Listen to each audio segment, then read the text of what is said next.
The United Kingdom has become a mere shadow of the nation that gave us freedom of speech, freedom of the press, a host of other rights that we take for granted but probably should not take for granted. Nobody knows that better than Tommy Robison. In May of this year, he was arrested for attempting to cover the trial of a sexual grooming gang in the UK. For speaking out loud on the sidewalk, he was taken to prison. With barely any time to muster a defense, he was tried and sentenced to 13 months in jail. Now, after more than 2 months behind bars in solitary confinement, during which time he was attacked by journalists in the UK. Almost nobody defended him. But tonight he has been released on bail after winning an appeal. Tommy Robison joins us now for his first and only interview. Tommy Robison, thank you very much for agreeing to talk to us. I know that you've spent the last 2.5 months by yourself in a cell, so you're probably feeling a little bit bewildered to be out. Tell us what it was like for you behind bars. For me, behind bars, the way I was treated, I was taken to a prison with quite a low Muslim population. What I'm known for is criticising Islam, so there's been many planned attempts to murder me and kill me in this country.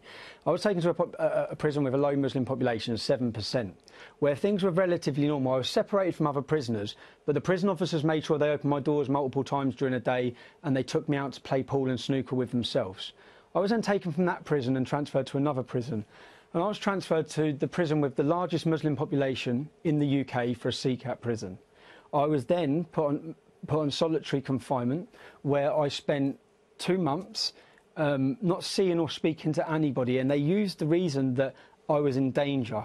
Now, they would have had risk assessments before I went there. I was purposely taken to be put in danger so that then that reason can be used to then put me on solitary confinement. And if you think about what has happened in this case, it took a number of hours to take me before a court, prosecute me, unlawfully imprison me, and then it took 2 months with the prisons moving me to prevent my legal access, shortening my legal visits, and it took months before I got the opportunity to go before a judge. Once the judge heard what had happened in the trial, we found so many illegal and wrongdoings within this kangaroo court that then it took another 2 weeks before I was freed. And to be honest, this whole encounter, if you talk about, I haven't eaten. I've lost nearly 40 pounds in prison. I had 1 tin of tuna and a piece of fruit a day. I was supposed to be in Her Majesty's prison service, not Guantanamo Bay. I couldn't open my windows because I was having excrement and spit put through them. I believe this whole process, and Tucker, this isn't the first. Excuse me, I'm sorry to interrupt, but who is putting excrement through your window and spit through your window? So my prison cell that I was put in was on the lower level, the ground level, which it didn't have to be. So it's on the ground level. So every prisoner would walk past my cell window, everyone as they walk out. So when my windows were open, every prisoner's walking past. The mosque for the prison was directly opposite my cell. So every time, and we've had huge heat waves, I was literally drenched day to day, and I had excrement and spit thrown through the doors, through my windows. So in the end, I had completely blocked up windows, had to block up all of my cell windows. And all of this, when I say this, to a lot of people around the world, this current case, and the world has watched it, has shocked them. For me, this has been nothing new. There's some things I have not spoke about in the past, where in 2012, I spent 5 months on solitary confinement in the British prison. This goes against every human right and every law. I spent 5 months on solitary. When I come out, I was diagnosed with a form of post-traumatic stress disorder. I've never spoke about that publicly because I don't want to insult members of the military who have witnessed war and try and compare being locked in a cell and on solitary confinement to that. But my medical records are fully aware, that the authorities are fully aware of them, the government are fully aware of them, the prison service are fully aware of them. They know what that did to me. They know what I went through after that. But I guess may I interrupt you? I just want our viewers to understand why this happened to you in the first place. You went to prison in a supposedly free country for expressing unfashionable opinions in public. Did you, with this last round, you've been in jail for 2 months, did you hit anybody? Did you steal anything? Or did you say something the government didn't like?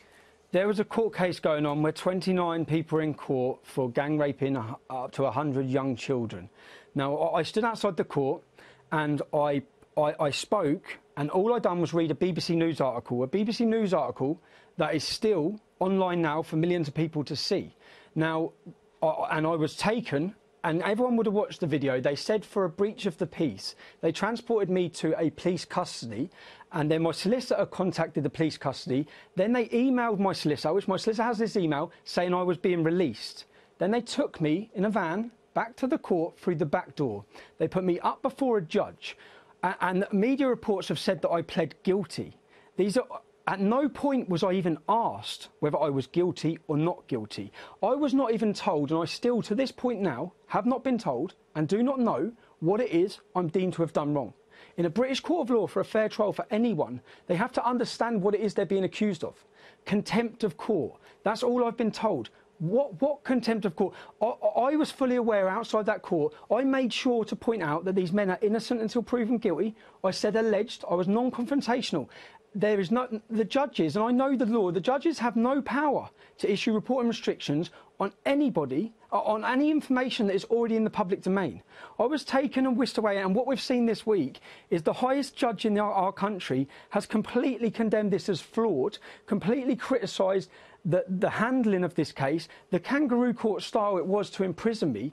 And my biggest concern with it is, at this time, that when this has happened, and so many people, I say thank you to the Middle East Forum, a thank you to Congressman Gosar, a thank you to Ambassador Brownback, people, a thank you to yourself, Tucker, people who come out, because we know that in this country, anyone who speaks about Islam, you can believe him a complete liberal. The minute you mention, criticise Islam, you are deemed and attacked by everybody.